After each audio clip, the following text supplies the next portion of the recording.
지금 우리는 이 교회론에 대해서 살펴보고 있는데요. 이제 이 교회와 관련해서 성경에 나오는 여러 이미지들이 많은데 이것들을 정리하면 크게 세 가지로 정리할 수 있다고 말씀을 드렸습니다. 성부 하나님과의 관계적 측면, 성자 예수님과의 관계적 측면, 또 성령 하나님과의 관계적 측면, 이렇게 세 가지 측면으로 나누어 설명할 수가 있는데, 그래서 지난 시간에는 이제 성부 하나님과의 관계적 측면으로 교회를 정의했는데, 교회는 하나님의 가족 공동체이다, 그렇게 말씀을 드렸고요. 이제 오늘은 성자 예수님과의 관계적 측면으로 교회를 살펴보려고 하는데, 이 성자 예수님과의 관계적 측면으로 교회를 정의하면 이렇게 정의할 수 있습니다. 교회는 그리스도의 몸이다, 그렇게 정의를 할 수가 있습니다. 오늘 본문 에베소서 1장 22절 23절입니다. 또 만물을 그의 발 아래에 복종하게 하시고 그를 만물 위에 교회의 머리로 삼으셨느니라. 교회는 그의 몸이니 만물 안에서 만물을 충만하게 하시는 이의 충만함이니라. 자, 여기 보면 뚜렷하게 설명합니다. 교회는 그리스도의 몸이고 그리스도는 교회의 머리가 되신다는 겁니다. 자, 그러면 이 그리스도가 교회의 머리가 되신다는 이 말씀이 뭘 의미하겠습니까? 많은 의미가 담겨져 있지만 사사기 11장 11절에 보면은 이 머리라는 용어는 그 리더를 지칭할 때 사용하는 표현임을 알 수가 있습니다. 이에 입다가 길르앗 장로들과 함께 가니 백성이 그를 자기들의 머리와 장관을 삼은지라. 자, 그렇기 때문에 그리스도가 교회의 머리가 되신다는 이 말씀은 그리스도가 교회를 이끌고 다스리시는 통치자가 되신다는 뜻입니다. 그래서 우리가 교회에서 여러분이 그 설교하는 저만 보고 또 담임 목사와 함께 더불어 지내는 이것만 보고 그 이면에 계시는 예수 그리스도를 보지 못한다면 그건 신앙생활이 아닙니다. 저는 어떻게 해서든 여러분들이 정말 꼭 예수 그리스도를 만났으면 좋겠는데요. 왜 그런가 하니까 최근에 제가 어느 글에 보니까요, 그 인간이 왜 그 고독을 느끼게 되느냐, 이 고독의 문제를 다루면서 그 심리학자 칼 로저스의 견해를 소개하는 글을 보았습니다. 이 칼 로저스가 주장하기를 인간이 고독을 느끼게 되는 데는 두 가지 이유가 있는데요. 첫째로는 이 고독이라는 것은 자기 자신으로부터의 소외된 상태를 말한다는 거예요. 우리가 보통 알기로는 이 고독이라는 것은 외부의 환경 때문인 같은데, 로저스가 주장하는 고독은 뭐냐면은 그게 아니고, 고독이란 것은 자기 스스로에 대한 실망에서 비롯된 감정, 다른 말로 하면은 인간은 자기 자신에 대한 불만과 또 자기를 신뢰할 수 없는 마음에서 고독을 느끼게 된다는 거예요. 가만히 생각해 보니까요, 이 로저스 말이 맞는 것 같아요. 사실 여러분, 사람이 많다고 해가지고 고독을 안 느끼는 것도 아니고요, 또 사람 없는 독방에 들어 혼자 있다고 해서 고독에 빠지는 것도 아닌 걸 보면 이 고독의 문제는 내 내적인 문제지 환경의 문제는 아닌 것 같아요. 그런가 하면은 로저스가 두 번째로 이제 이 고독이라는 게 뭐냐, 이 고독이라는 것은 자기를 내어줄 만한 상대를 발견하지 못한 상태, 이게 고독이라는 거예요. 그러면서 이런 부연 설명을 합니다.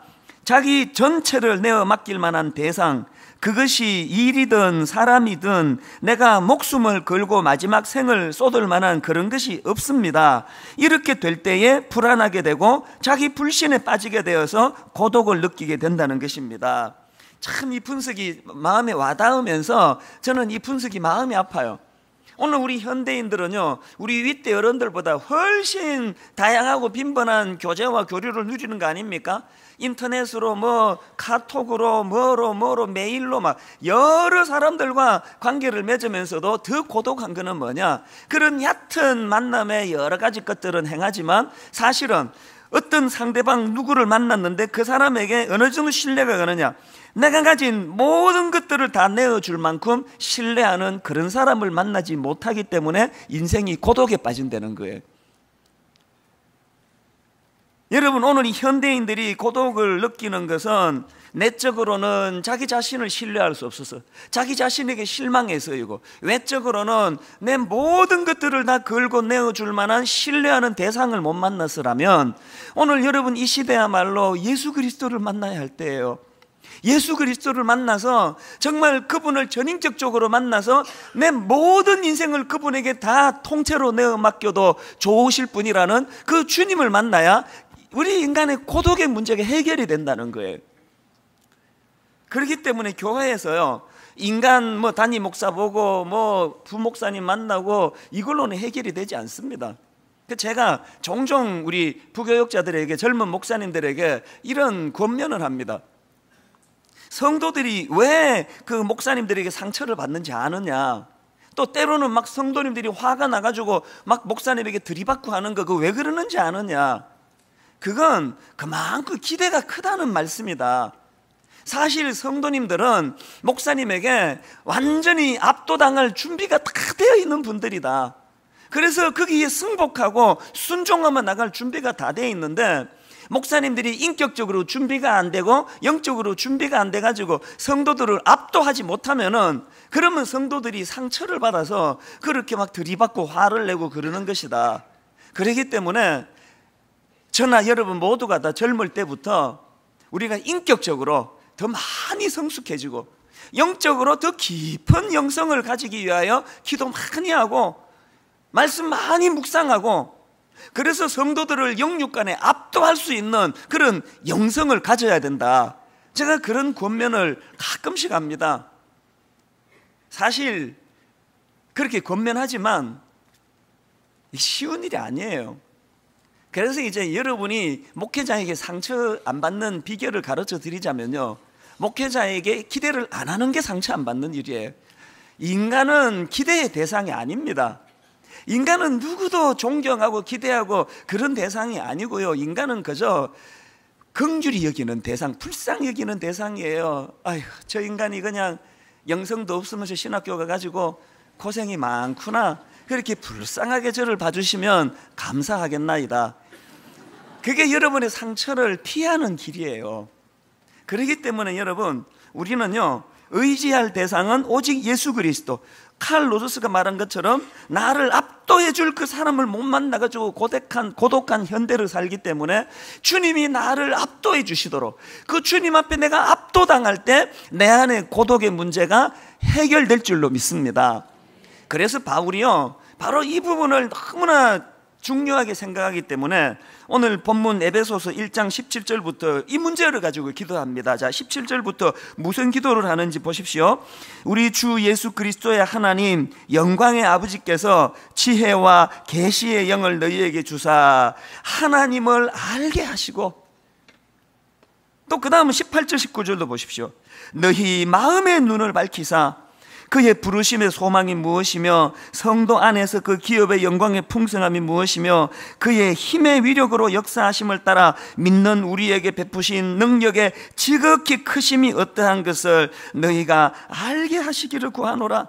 바울이 지금 무슨 기도를 하고 있습니까? 자기가 개척한 그 에베소 교회 성도들이 이 하나님을 알게 해달라는 거예요.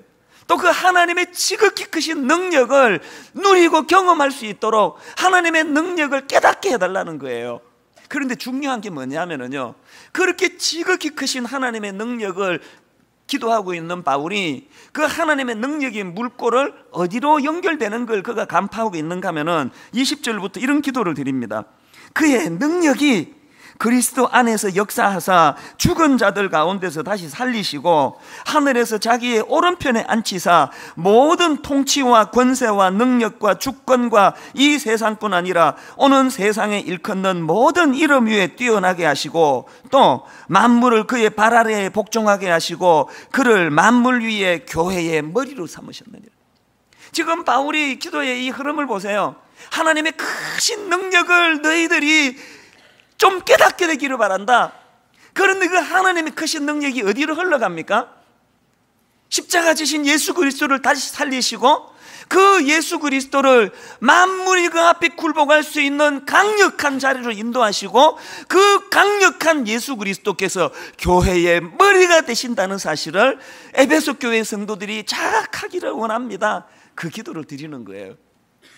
목회자로서 저는 똑같은 기도를 합니다. 하나님, 분당 우리 교회 성도들, 저들이 믿음의 눈을 뜨기를 원합니다. 그저 사람만 보고 가고 이찬수 목사 설교만 듣고 가는 그것이 아니고 우주의 주인 되신 그 하나님의 강력하신, 무에서 유를 만드시고 죄 구덩이를 뒹굴고 있는 우리를 십자가로 건져내신 그 하나님의 사랑, 그 무궁하신 힘, 능력, 그 주님의 강력하심, 그 주님의 강력하심이 이 교회를 세워주셔가지고, 그래서 여러분, 저는 오늘 이 시대가요, 교회가 막 세상에서 요구도 먹고 목사들이 세상에서 요구도 먹고 이것도 너무나 가슴이 찢어지게 아픈데요, 저는 이런 일련의 일들을 통해서 가장 마음이 아픈 게 뭐냐, 점점 성도들이 교회에 대한 기대감이 없어지고 있는 거, 이게 마음이 아파요. 여러분, 교회는 그렇게 시시한 데가 아니에요.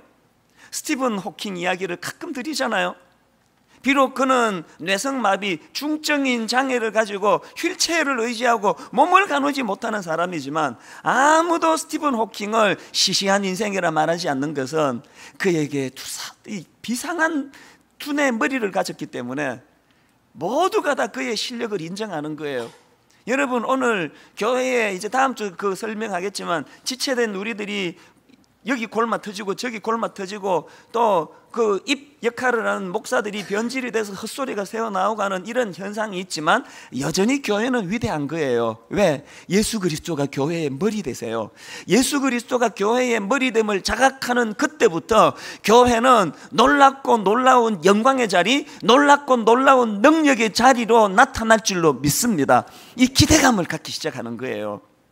그래서 저는 오늘 바로 이제 이 머리 대신 예수 그리스도가 제대로 기능하고 제대로 작동할 수 있도록 우리 안에서 그 주님을 주님으로 인정해 드리는 이 믿음이 필요한데요, 저는 이것을요, 세 가지 질문 형식으로 해가지고, 과연 분당 우리 교회는 여전히 주님의 영향력 아래 놓여 있는 교회인가, 이 교회는 주님을 머리로 인정해 드리는 공동체인가, 이거를 점검하는 잣대로 세 가지 질문을 제가 말씀드리려고 하는데요, 여러분이 세 가지 질문을 잘 필기하든지 머리에 담아 두셔가지고 우리 매일 이거를 스스로 질문해야 돼요. 우리가 던져야 되는 세 가지 질문 중에 첫 번째 질문이 뭐냐, 여러분, 분당 우리 교회는 주님의 십자가로 인한 영적 변화가 일어나고 있는가, 이 질문을 해야 돼요. 교회가 아무리 그냥 이상한 좋은 소문이 많이 퍼져나가고 저 교회 좋은 교회다, 분당 우리 교회 참 좋은 교회다, 100번 그런 얘기를 들어도요, 실제로 이 교회 안에서 주님의 십자가로 인한 영적 변화가 성도들 안에서 일어나지 않으면 이 교회는 좋은 교회가 아닌 정도가 아니고 병든 교회예요. 예수 그리스도가 교회의 머리 되심의 이 역할을 우리가 인정해드리고 그 믿음으로 그것을 인정해드리면은 이 교회 안에 그런 영적 변화가 많이 일어나야 됩니다. 베드로전서 2장 24절 25절 말씀을 저는 참 중요하게 생각합니다. 친히 나무에 달려 그 몸으로 우리 죄를 담당하셨으니 이는 우리로 죄에 대하여 죽고 의에 대하여 살게 하려 하심이라. 그가 채찍에 맞음으로 너희는 나음을 얻었나니. 자, 그 다음 25절을 보세요. 너희가 전에는 양과 같이 길을 잃었더니 이제는 너희 영혼의 목자와 감독 되신 이에게 돌아왔느니라. 이 시제를 가만히 보세요. 전에는 길을 잃었더니 이제는 돌아왔느니라. 인생은 딱 두 종류예요. 전에도 길을 잃었고 지금도 여전히 길 잃고 혼미한 상태에 있는 인생이 있고요, 전에는 길을 잃었지만 이제는 다시 회복해가지고 이제는 돌아왔느니라, 이렇게 고백할 수 있는 인생, 딱 둘 중에 하나예요. 여러분은 어느 쪽에 속하십니까? 오늘 여기 교회의 머리 되신 예수 그리스도께서 친히 나무에 달려 그 몸으로 우리 죄를 담당하신 그 주님을 내 인생의 주인으로 모시고 교회의 머리로 인정하며 그분과 더불어 나아가는 인생은 이 두 변화를 노래할 수 있는 거예요. 전에는 길을 잃었더니 이제는 돌아왔느니라. 왜 교회를 다니면서도 여전히 그렇게 혼미하냐? 여러분이 예수 그리스도가 교회의 머리 되심을 인정하지 않는 불신앙 때문이에요. 요즘에 저한테요, 막 이메일이 쇄도하고요, 만나자는 요청이 막 그렇게 많아요. 최근에 더 많아졌어요. 그래서 저한테 이 메일을 오는 것들을 딱 분류를 해보면 딱 두 종류예요. 하나는요, 도와달라는 거예요. 그래서 이제 몇 주 전에처럼 이제 그 우울증으로 힘들어하는 그 학생을 제가 만나가지고 이런저런 대화하고 교제하고 그렇게 힘을 얻어가고 있다, 이런 설교를 하면은 그 주간에는요, 그 비슷한 아픔을 갖고 있는 분들에게 연락이 많이 와요. 목사님, 우리 애도 좀 만나주세요. 우리 집에도 한번 찾아와 주세요. 또 미자리 교회를 위하여 우리가 헌금하자, 미자리 교회를 위해서 우리가 한번 이렇게 섬겨보자, 그런 설교를 하고 나면 막 사무실부터 저에게 이메일로 전화로 막 많은 전화가 와요. 전국의 어려움을 겪는 미자리 교회 목사님들이 얼마나 많은지 마음이 아파요. 그래서 어떨 때는 제 몸이 한 100개쯤 됐으면 좋겠어요. 모든 성도들을 다 만나드리고 다 기도해드리고 다 축복해드리고, 근데 제가 현실적으로 그렇게 다 할 수가 없는 상황이에요. 이게 이제 저에게 오는 메일의 한 종류고요. 그런가 하면 또 다른 한 종류가 있습니다. 이쪽 그냥 도와달라는 메일밖에 오지 않는다면 제가 벌써 죽고 없으면 어떻게 살겠습니까? 그러나 이렇게 저에게 도움을 호소하는 많은 분들을 다 못 도와드리는 마음의 부담과 아픔을 갖고 살아가지만, 그러나 또 하나, 이찬수 목사이기 때문에 저만이 누리는 특권이 뭐냐, 또 다른 한 종류의 메일은요, 전국에서 너무나 많은 사람들이 바로 이 신앙 고백이요, 나무에 달린 예수 그리스도로 말미암아 전에는 내가 혼미한 인생, 전에는 내가 길을 잃어버렸더니 이제는 주님을 만나 새로운 삶을 살게 되었습니다. 이런 그 기쁨의 메일이 또 얼마나 많이 오는지 몰라요. 뭐 그런 글들을 읽으면 그 남의 인생이지만 막 얼마나 마음이 기쁜지 몰라요. 예를 하나 들어볼게요. 최근보다는 조금 시간이 됐네요. 어떤 젊은 형제가 저에게 메일이 왔는데요, 한번 내용을 한번 들어보세요. 이렇게 자기를 소개합니다. 저는 5년 전 새생명 축제 기간에 분당 우리 교회를 오게 되었습니다. 제가 하는 일이 헬스 트레이너거든요. 같이 일하는 동생이 분당 우리 교회를 다녀서 소문만 듣다가 교회에 오게 되었습니다.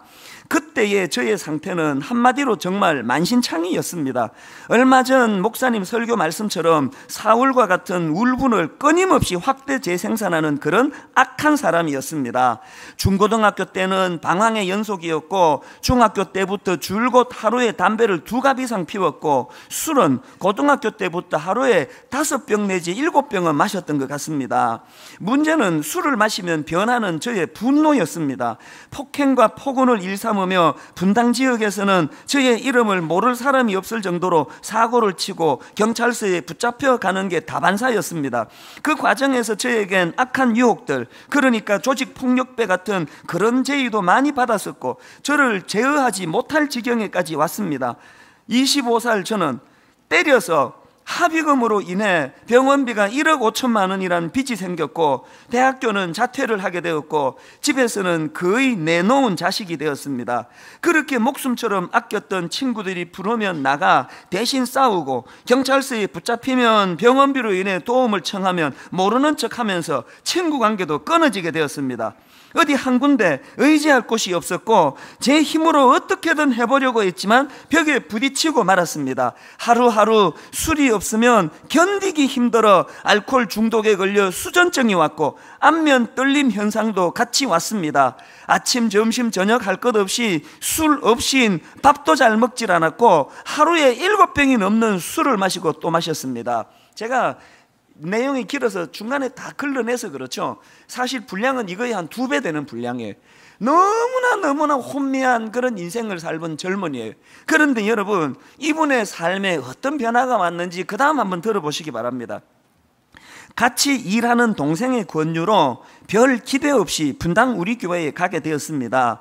많은 성도가 그랬듯이 저는 찬양과 동시에 예배 설교 시간 마지막 마무리 찬양까지 그렇게 많이 운 적은 처음이었던 것 같습니다. 입으로 계속 하나님 살려주세요, 하나님 살려주세요, 이 말밖에 할 수 없었고, 예배 드리는 그 시간이 저에겐 일주일의 유일한 행복한 시간이었습니다. 그렇게 분당 우리 교회를 주일마다 사모하며 저에겐 주일 오후 2시 20분부터 본당에 들어가 맨 앞자리를 지켰습니다. 1년여 동안 매주 저에게 필요한 말씀을 목사님께서 주셨고, 단순 무식한 저는 그 말씀대로만 일주일을 살려고 노력했습니다. 월요일에 다시 설교 듣고, 화요일에 다시 설교 듣고, 수요일에 다시 설교 듣고, 목요일에 다시 설교 듣고, 금요일에 다시 설교 듣고, 토요일에 또 다시 설교를 들었습니다. 그냥 매일 들었습니다. 그러면 되는데, 제가 이분의 마음을 알아요. 그냥 매일 설교 드렸습니다. 그러기에는 감격이 너무 큰 거예요. 매일매일의 하나님이 자기를 어떻게 만져주시는가를 이렇게 열거하고 싶은 거예요. 자, 그 다음 보세요. 매일 울기만 했던 것 같습니다. 다행이에요. 월요일에 울었고, 화요일에 울었고, 수요일에 울었고, 이렇게 안 하고 매일 울기만 했던 것 같습니다. 직장에서건 집에서건 길을 걸을 때건 그냥 하나님께 부르짖었습니다. 살려주세요, 하나님. 1년을 그렇게 살았습니다. 이제 내 삶은 내 삶이 아니라 주님이 사는 삶이라고 생각을 하게 되었습니다. 가운데 내용 생략하고요. 결론 부분입니다. 그렇게 5년이라는 시간이 지났습니다. 저는 1억 5천만 원이라는 빚이 지금 없습니다. 어떻게 없어졌는지도 모르겠습니다. 전과가 남을 법도 한데 그런 것도 다 합의가 잘 되어서 빨간 줄 같은 것도 없습니다. 저희 가족은 지금 이전과 다르게 너무 화기애애하고 행복합니다. 그렇게 들어가기 싫었던 집이 지금은 저의 제일 안식처가 되었습니다. 하나님이 주신 번듯한 직장도 생겼습니다. 더더욱 감사한 건 회사 내에서 인정받아 감사함으로 회사 생활을 하고 있다는 것입니다. 여러분, 놀랍지 않습니까? 여러분, 세상에 어느 단체가, 어느 그룹이 이렇게 본인이 자기를 피력하기를 완전히 흑암의 가운데에서 소망이 없이, 이게 보니까 알코올 중독이에요, 완전히. 이런 소망 없는 한 젊은이를 이런 극적인 변화의 자리로 이끌 수 있는 유일한 곳이 교회라는 거예요. 그리고 그 교회가 교회로서의 기능을 발휘하기 위해 유일하게 회복해야 되는 건 인간 목사만 모이는 교회가 아니고 예수 그리스도가 교회의 머리 되신다는 사실. 바울이 그렇게 기도하는 것처럼 모든 성도님들 믿음의 눈이 떠져가지고 그 예수 그리스도 볼 수 있는 영안이 열려지기를 바랍니다. 제가 이 형제가 참 귀하다고 생각되는 게 뭐냐면요, 지금까지 읽어드렸던 건요, 그 형제 표현으로 이게 서론이에요, 사실은. 그리고 이제 본격적으로 자기가 하고 싶어서 저한테 메일을 보낸 내용이 나오는데요, 왜 제게 메일을 썼냐 하니까 저 깜짝 놀랐습니다. 5년에 이런 변화를 경험하고요, 이분이 분당 우리 교회 1만 성도 파송 운동에 거기에 마음이 가가지고요, 지금요 4명 5명 나오는 작은 교회를 옮겼어요. 그리고 저에게 이제 메일을 보낸 요지가, 교회가 지금 너무나 어려운 상황이기 때문에 목사님 우리 교회도 좀 도와주세요. 이제 그 메일을 보내려고 앞에 길게 자기 소개를 한 거예요. 오늘 여러분, 우리가 예수 그리스도가 내 인생의 주인이 되실 뿐만 아니라 예수 그리스도가 이 교회의 머리 되신다는 이 사실을 우리가 인정하고 믿음의 눈으로 그것을 바라본다 할 때, 오늘 이 교회 안에 이곳저곳에서 이 형제와 같은 드라마틱한 인격적인 변화, 삶의 변화, 절망 가운데 빠져있는 사람이 희망의 자리로 옮겨 올라오는 역사가 일어날 줄로 믿습니다. 이 교회 안에 전에는 길을 잃었더니 이제 돌아왔느니라, 이 놀라운 공식이 여러분 삶, 또 이 교회 안에 많이 일어나게 되시기를 바랍니다. 그런가 하면 두 번째로요, 우리 교회는 그분의 영향력 안에 놓여 있는가를 점검하기 위해서 물어야 되는 질문 두 번째, 무슨 질문을 해야 될까요? 우리 교회는 주님으로부터 공급과 보호하심을 받고 있는가? 이 질문을 던져야 된다는 거예요.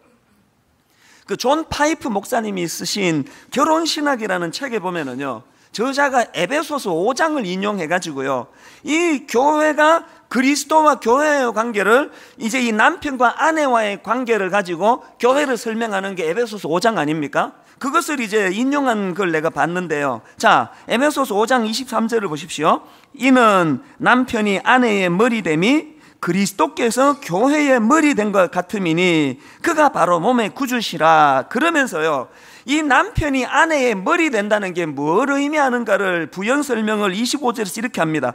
남편들아, 아내 사랑하기를 그리스도께서 교회를 사랑하시고 그 교회를 위하여 자신을 주신 같이 하라. 그러니까 여러분, 여기 남편들이요, 여러분이 아내의 머리라는 것은요, 그건 군리 말하는 게 아니에요. 권위를 말하는 게 아니에요. 아내보다 높은 자리에 올랐었다는 게 아니에요. 이거는 섬김을 말하는 거예요. 이건 책임을 말하는 거예요. 이건 사랑을 말하는 거예요.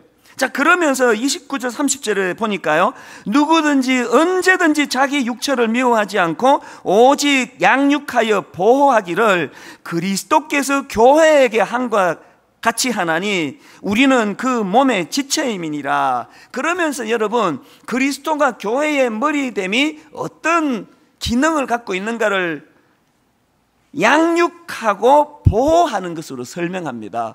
근데 여기 나오는 이 양육하다라는 단어를 헬라어로 보니까요, 에크트레회이라는 단어예요. 이 단어는요, 공급하다, 기르다 이런 뜻이에요.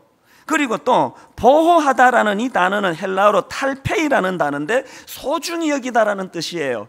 그러니까 머리 대신 예수 그리스도가 교회 안에서 제대로 그분의 기능이 작동된다 할 때는 어떤 일이 일어난다고요? 그분이 우리를 마치 아비가 자식을 불쌍히 여긴 것 같이, 그 자식을 사랑한 것 같이, 그래서 우리를 보호해 주시고 우리를 길러주시고 양육시켜 주시고 때를 따라 돕는 은혜로 필요한 것들을 공급해 주신다는 거예요. 여러분, 우리가 이 교회 안에서 이 공급해 주시는 하나님의 은혜를 누리고 있습니까? 우리 질문해야 돼요. 그러면 정말 분당 우리 교회가 이론이 아니고 오늘 이 교회 안에 주님으로부터의 이 공급과 보호하심이 있는가? 없는데요. 이렇게 이야기하면 이 교회는 병든교회예요. 자, 여러분이 한번 대답해 보세요.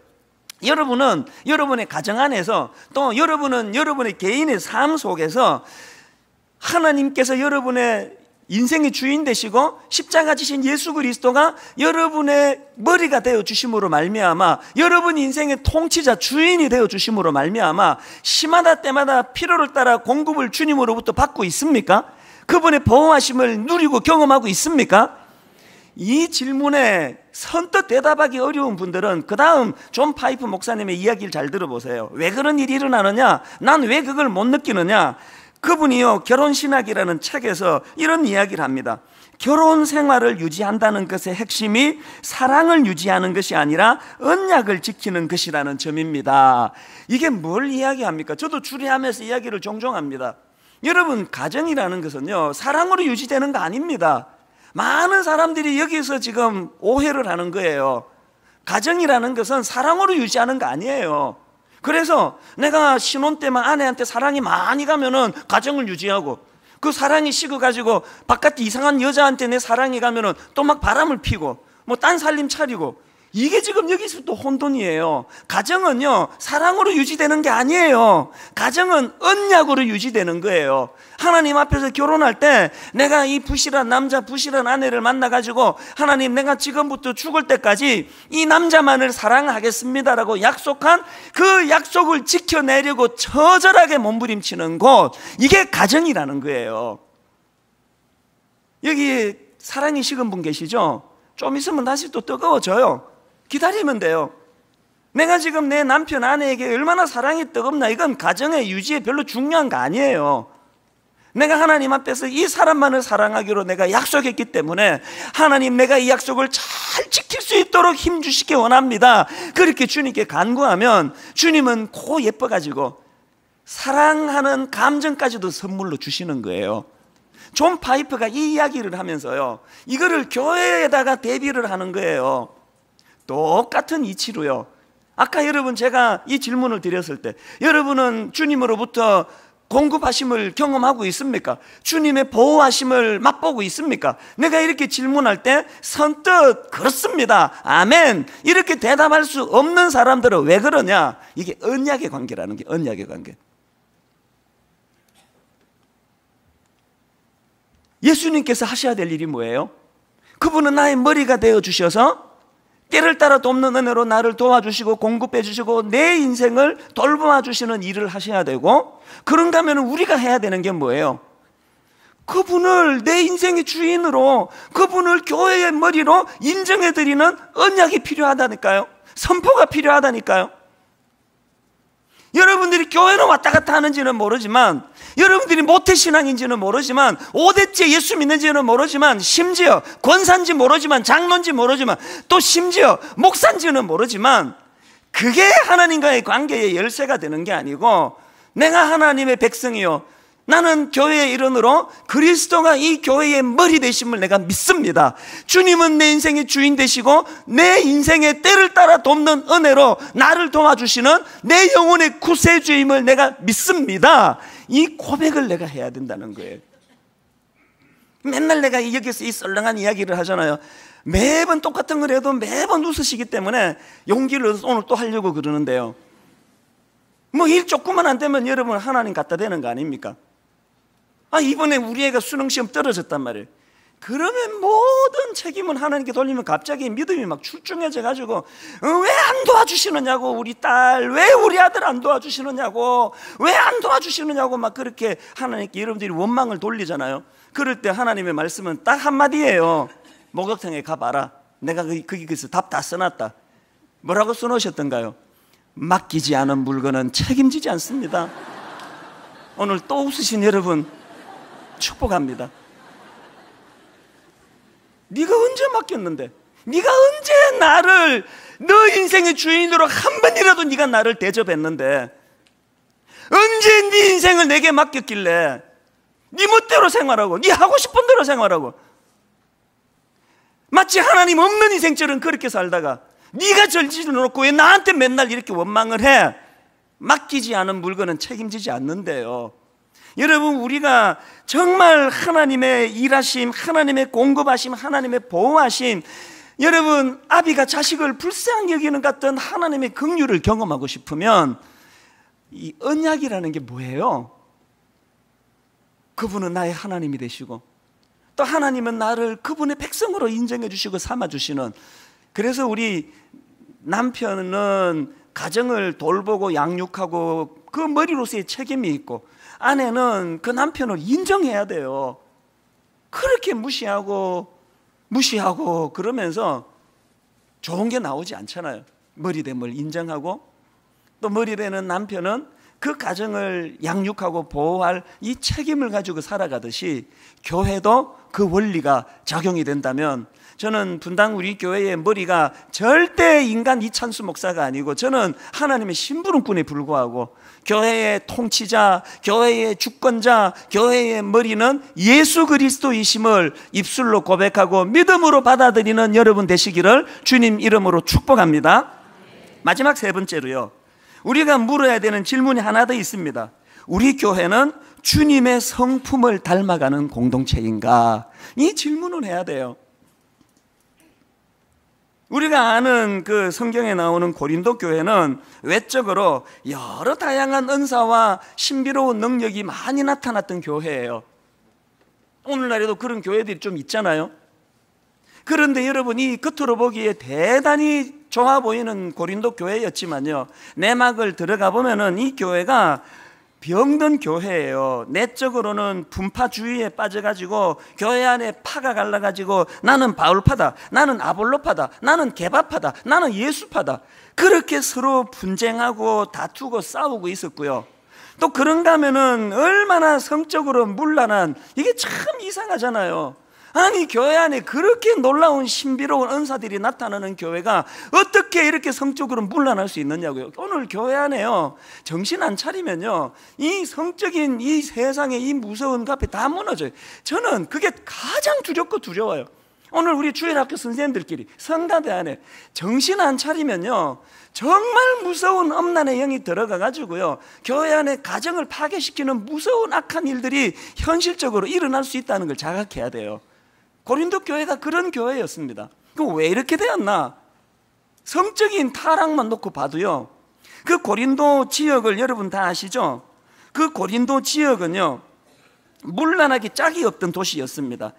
비너스로 알려진 사랑의 여신 아프로디테 신전이 있었는데요, 그 신전에 수많은 여자 노예들이 그 여신을 섬겼는데요, 그들이 밤이 되면은 온 고린도 밤거리를 헤집고 다니면서 몸을 파는 이런 아주 엄란한 지역이었어요.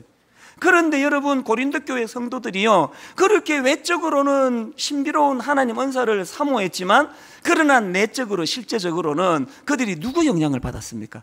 순결하신 주님의 영향을 받았습니까? 음란한 그 도성 영향을 받았습니까? 여러분, 우리 양식껏 속으로 한번 대답해 보자고요. 오늘 이 땅의 지상교회가 고린도 교회 아닙니까? 오늘 이 땅의 교회가 거룩하신 주님을 닮아가는 공동체입니까? 이 악하고 엄란한 세상을 닮아가는 그런 공동체입니까? 지금 세상에서 욕하는 걸 들어보면은요, 교회가 세상을 닮아가는 게 아니고 담다 앞질러 버린 것 같아요. 이건 좀 심한 말 같기도 한데, 주님이 이 교회의 머리 되신다는 것, 영향력의 문제예요. 저는 제가요, 또 여기에 우리 교역자들이요, 우리 또 장로님들이, 우리 권사님들이, 우리 성도님들이 주님의 영향력 아래 놓이기를 바랍니다. 주님의 영향력 아래 놓인 자들이 누릴 수 있는 특권, 주님 인격 닮아가는 성도님들 되시기를 바랍니다. 바울이요, 바로 그런 고린도 교회들을 책망하면서 하는 말씀이 굉장히 중요한 포인트가 있더라고요. 고린도전서 4장 19절 20절을 보십시오. 주께서 허락하시면 내가 너희에게 속히 나아가서 교만한 자들의 말이 아니라 오직 능력을 알아보겠으니 하나님의 나라는 말에 있지 아니하고 오직 능력이 있습니다. 바로 앞에 18절에도 보니까요, 어떤 이들은 내가 너희에게 나아가지 아니할 것 같이 스스로 교만하여졌으니, 바울이 지금 그들을 책망하고 권면하면서 이 교만이라는 단어를 써요. 뭐로 의미할까요? 여기 기도 많이 하시는 분 계시죠? 여러분, 기도 많이 하시는 그 행위가 그게 올무가 될 수 있다는 걸 아세요? 기도 많이 하는 그 행위 때문에 고집불통이 되고요, 누구 말도 듣지 않고요, 나 기도 많이 한단 말이야, 교회의 지도를 받지 않고요. 이게 성경 많이 읽으시는 분 계시죠? 너무너무 귀하시지만요, 그게 하나님 손에 들려지는 신앙 회개가 안 되면 성경 지식 많은 그게 여러분의 올무가 될 수 있다는 걸 아셔야 돼요. 성경 많이 읽는 사람 중에 90%는 다 성숙하고요, 한 10% 세상 사람들이 비웃는 이 꼴통, 이거면 누구 말도 안 듣고 누구 권위에 따르지도 않고 지 생각대로만 가는 그런 사람들이 교회 안에 종종 있다는 거 여러분 아십니까? 바울이 그걸 지적하는 거 아닙니까? 스스로 교만하여졌느니라. 자꾸 누구 지적하기 좋아하시는 분, 누구 이야기 지도도 받지 않으시는 분, 저는 여러분의 그 교만이 꺾여지고 머리 대신 예수 그리스도의 지도를 따라가지고 어제까지 내가 100% 확신하고 있었던 그 일이랄지라도 주님 말씀 앞에 스스로를 교정해 나가는 그런 성숙한 신앙인들이 되시기를 바랍니다. 결론을 내리려고 하는데요, 여러분, 이 세 가지요, 우리 교회는 주님의 십자가로 인한 영적 변화가 일어나고 있는가? 우리 교회는 주님으로부터 양육과 보호하심을 받고 있는가? 우리 교회는 주님의 성품을 닮아가고 있는 공동체인가? 자문자답하면서 성숙한 주님 닮아가는, 주님을 머리로 모신 교회 공동체가 되기를 주님 이름으로 축원합니다. 자, 오늘 말씀을 우리가 생각하시면서요, 419번 찬양이에요. 나의 영혼이 잠잠히 하나님만 바라며 나의 구원이 그에게서 나는도다. 머리 대신 주님, 내 인생을 다스려 주시옵소서. 여러분, 이 찬양을 부르시면서 겸손히 하나님 바라보며 그렇게 나아가기 원합니다. 우리 이렇게 찬양하기 원합니다. 나의 영혼이 잠잠히, 나의 영혼이 잠잠히 누구만 바라기 원하십니까? 하나님만 바라며 나의 구원이 그에게서 나는도다. 나의 영혼아 잠잠히, 나의 영혼아 잠잠히 누구만 바라보기 원하십니까? 하나님만 바라라. 나의 소망이 저에게서 나는도다. 저에게서 여러분이 구원의 감격을 가지고 선포하십시오. 오직 주만이 나의 반석, 나의 구원이시니 오직 주만이 나의 산성, 내가 요동치 아니하리. 자, 여러분 2절 찬양하기 전에 스스로 물으세요. 정말 나는 하나님의 보호하심 아래 있는가? 정말 나는 때를 따라 돕는 그분의 은혜를 누리고 있는가? 정말 이 교회의 머리가 이찬수 목사, 담임 목사 아니고 정말 우리 주님이신가? 그래서 정말 이 교회 안에 영적인 변화가 십자가로 말미암아 나타나고 있는가? 오늘 우리의 성품은 주님을 닮아가고 있는가? 주님의 거룩을 닮아가는가? 음란한 이 세상을 내가 쫓아가는 거 아닌가? 이런 많은 질문을 하시면서 우리 2절을 찬양할 때 성령님께서 우리를 만져주시고 치유해 주시고 다시 궤도를 벗어난 자들에게 궤도를 다시 수정해 주시는 은혜가 있기를 원합니다. 이렇게 2절을 찬양합니다. 나의 영혼이 간절히 여호와를 갈망하며, 나의 영혼이 간절히 여호와를 갈망하며, 나의 입술이 여호와를 찬양하리.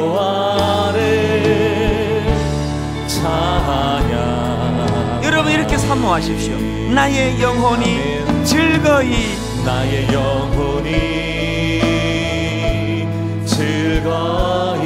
여호와를 따르리니 나의 평생에 여호와를 송축하리. 이 감격 가지고 선포하기 원합니다. 오직 주만이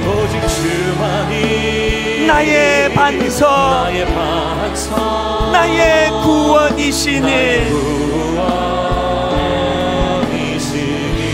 오직 주만이 나의 산성, 내가 요동치 아니하리. 나의 구원, 나의 영광,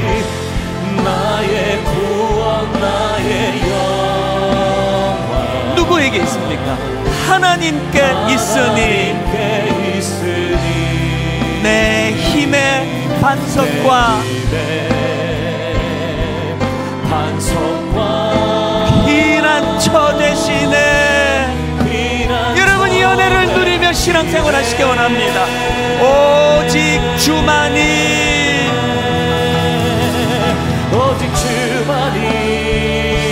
나의 반석, 나의 구원이시니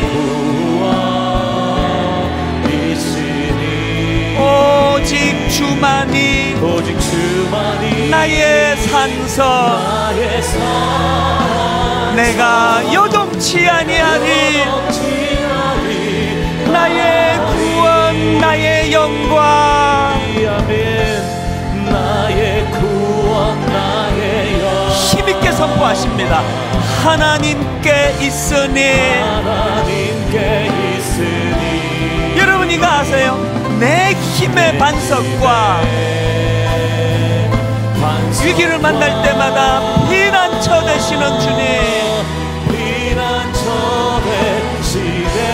여러분이 믿음의 고백이 있을 때 필요합니다. 오직 주만이 나의 반석,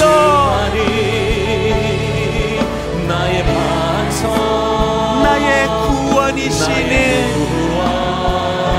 마지막으로 힘있게 이렇게 선포해 보십시오. 오직 주만이 나의 산성, 내가 요동치 아니하리. 내가 요동치 아니하리. 믿음을 가지고 선포하십니다. 내가 요동치 아니하리. 아니하리. 내가 요동치하리. 말씀 생각하고 우리 통성으로 같이 기도합니다. 한 목소리로 하나님 아버지, 내 인생의 하나님 아버지 주인 되어 주시기 원합니다. 주님은 이 교회의 머리가 되시는 줄 믿고 선포합니다. 우리 한 목소리를 같이 기도하시겠습니다. 살아계신 하나님 아버지, 오늘 아버지 하나님, 온전히 의지하고 믿고 맡길 만한 대상을 만나지 못해서 그래서 고독에 빠져있는 현대인들입니다. 온전히 내 인생을 믿고 맡길 만한 대상을 만날 수 없어서 고독한 자리에 빠져있는 인생길이기 때문에 아버지 하나님, 예수 그리스도 내 인생의 주인 되시는 그분, 온전히 내 인생을 믿고 맡길 수 있는 예수 그리스도를 아버지 교회에서 만나기를 원합니다. 은혜 자리로 들어가기를 원합니다. 하나님 아버지, 우리의 신명과 같이 주님을 내 인생의 주인으로 모실 뿐만 아니라 아버지 교회 공동체의 머리로 주님을 인정해드리기 원합니다. 입술로 선언해드립니다. 마음으로 아버지 그것을 시인하기를 원합니다. 하나님 아버지, 그래서 하나님 우리가 주님으로부터 놀라운 십자가로 인한 영적 변화가 이 교회 안에 날마다 일어나는 것을 목도하기를 원합니다. 아버지, 주님으로부터 양육과 보호하심을 받아들이는 교회가 되기를 원합니다. 아버지, 주님의 영향력 아래 놓여있는 주님의 자녀들, 주여 이 교회가 주님의 인격을 닮아가기 원합니다. 고린도 교회처럼 세상의 영향을 받지 않기를 원합니다. 오직 주님 의지하며 오직 주님 바라보며 믿음의 눈을 가지고 달려나가기를 원하오니 아버지 하나님, 그 은혜를 우리에게 허락하여 주시기 원합니다. 오직 주님이 나의 반석이 되시고 나의 구원이 되시며 오직 주님이 나의 산성이기 때문에 주님, 내가 요동하지 않는 하나님의 사람 되기 원합니다. 내가 요동하지 않는 시냇가에 심어진 나무와 같은 하나님의 은혜를 누리기를 원합니다. 하나님, 그 길로 우리를 인도하여 주시옵소서. 주님 함께하여 주시옵소서. 나의 뜻대로 살아가는 마음을 접어놓고 이 시간에 주님만이 나의 반석이여 요동치 않게 하시는 산성 되심을 인정하면서 하나님 손잡고 우리가 약할 때 강함 되시는 주님을 바라보며 승리하게 하여 주시옵소서. 오 주님, 너희 마음의 눈을 밝히사 그의 부르심의 소망이 무엇이며 성도 안에서 그 기업의 영광의 풍성함이 무엇이며 그의 힘의 위력으로 역사하심을 따라 믿는 우리에게 베푸신 능력의 지극히 크심이 어떠한 것을 너희로 알게 하시기를 구하노라. 하나님, 바울의 간절한 기도가 저의 기도요 우리 모두의 기도가 되게 하여 주시옵소서. 교회는 눈에 보이는 인간 지도자가 머리가 아니라 예수 그리스도가 이 교회의 머리 되심을 입술로 고백하게 하여 주시고 그 주님을 내 개인의 구세주요 교회의 머리로 시인하고 인정할 때 하나님은 어떤 보호하심과 때를 따라 돕는 은혜로 공급해 주시는지를 이 교회 안에서 많이 누리고 맛보는 은혜를 허락하여 주시옵소서. 이번 한 주간 동안 주신 말씀 힘이 돼서 넉넉히 싸워나갈 수 있도록 도와주시고 하나님, 우리 현대인들이 그렇게 많은 관계를 맺어가지만 온전히 그 인생, 내 인생을 송두리째 내어 맡길 만큼 신뢰할 사람을 만나지 못해 그래서 고독에 빠져있는 인생이라면 주님 만남으로 고독의 문제가 해결되고 해갈되는 은혜를 허락하여 주시옵소서. 그렇게 인도해 주실 주님 감사드리옵고 예수님 이름으로 기도드립니다. 아멘. 이제 우리 다 자리에서 일어나셔서 이 찬양으로 주님 앞에 나가기 원합니다. 찬송가 31장 한마디 한마디 얼마나 힘이 되는 찬양인지 모르겠습니다. 이렇게 선포합니다. 찬양하라 복되신 구세주 예수, 백성들아